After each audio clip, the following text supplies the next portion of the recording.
others. Now how do you make that work shine? How do you elevate it to its highest of heights? For me, it's two questions. In this citizen work, what's your moonshot and what's your North Star?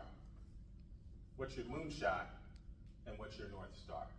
As you sit right now and think about this work, what would you do if you had all the resources in the world and zero barriers?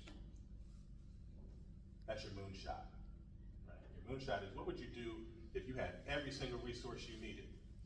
Right? If you were flooded with resources. If John Brothers from the T. Rowe Price Foundation said, here, $1 billion. Right? Go do the work. What would you do?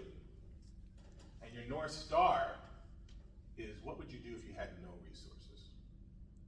Who are you with zero resources? If everybody disagreed with you, right?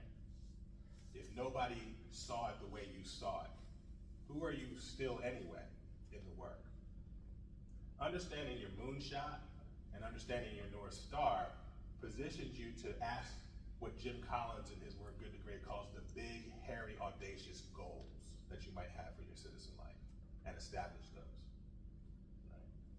Because when we have that big, hairy, audacious goal down the road and in the back of our mind, we know we're working towards something. Right? And it gives that work that we're doing every day that sometimes becomes tedious, and sometimes we become tired, we become frustrated.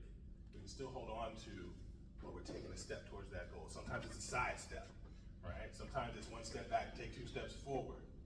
But we've got to have that height for our work to try and make it transformative and transcendent. I would argue, to conclude, you want to consider being a citizen evangelist. Don't be afraid to live it out loud. Right? Remind people and remind ourselves that this is the most important democratic work in the world. This is the work. Right? Treat citizen engagement like wealth. By being in here and connecting with whom you connected, you've become more wealthy. We have to redefine wealth, right, in ways that allow us to recognize that when we know our